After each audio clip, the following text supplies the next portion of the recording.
So you couldn't come to Porsche Club of America headquarters and speak with its executive director and expect him to show up and, I don't know, some... My Honda Odyssey? Your Honda Odyssey, yes, that.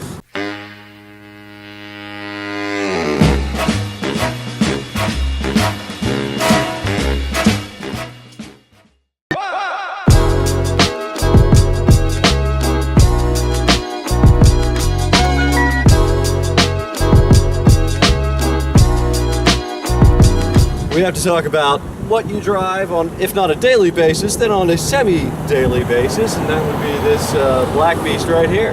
Yeah, so my first Porsche, which brought me to the club, is actually a car that I've lusted over as a little kid. If you remember the posters of, the turbos of back in the day with the wide fenders and such, and I was fortunate enough, back in 2003, I acquired an 87 Turbo Look 911, and so that's sort of my prize Porsche, so to speak. Sure. And I take it out on nice days and to certain events. But when I came on board with PCA as executive director, I was currently driving our family vehicle, which was a BMW 3 Series wagon. Great car, but I felt that I needed, as you said, when you come to Porsche Club of America, there should be a Porsche parked out front.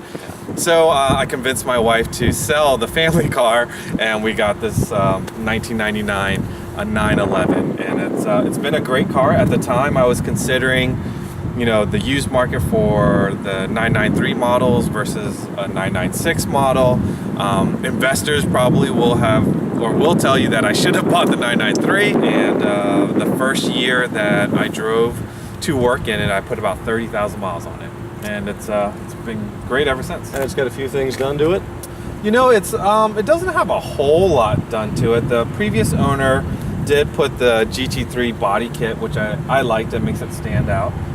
Things that I've done to it, I've upgraded the suspension with performance sway bars, upgraded the shocks and springs, updated to O2 Carrera lightweight wheels, powder coated them a little bit different color to make it kind of stand out from the rest of the Porsches out there, but it's fairly stock.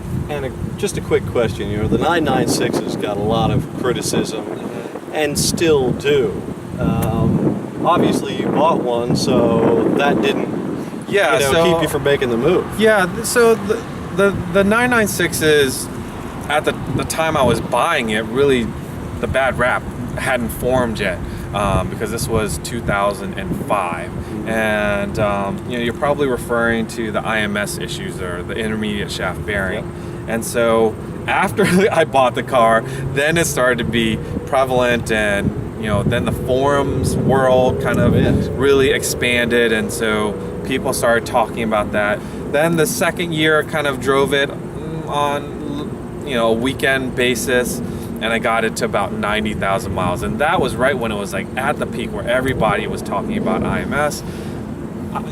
Up to that point, I didn't do anything to this car except for change the oil, put gas in it, and it was time for a clutch. So then I was like, well, since I'm doing a clutch, I'll do this IMS bearing thing that everybody's talking about.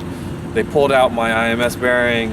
It was perfectly fine, but you're not going to put an old bearing back in, so I put in an aftermarket one, buttoned everything back up, and again, I'm back to just changing the oil regularly once a year, no matter how many miles are on it.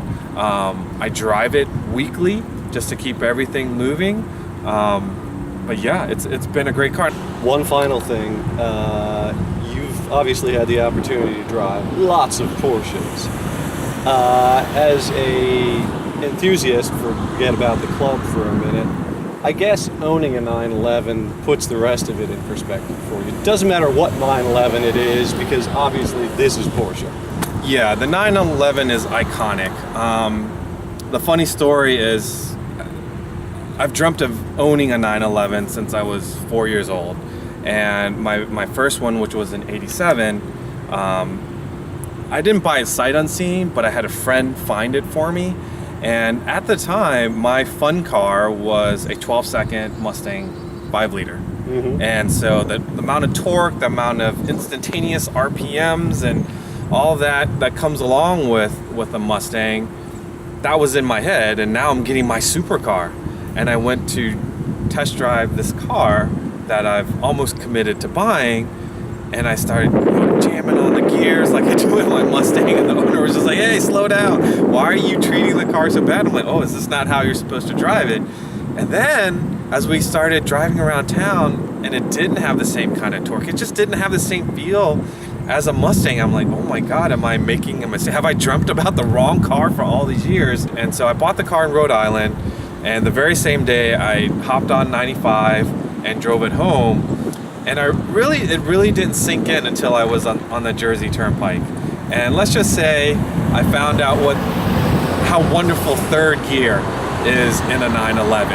And I think for those that have sort of a preconception of how a car should drive or how it should accelerate, you have to spend some time with the 911 and you get it. Even in 87 911 today, I haven't progressed to the level where I've overgrown the car. I've continued to enjoy it, and as I get better, it's still there to deliver. Who's going to get it and drive this away? Because he is a Porsche Club of America director, so that's what he does. That's what you do. You drive your Porsches.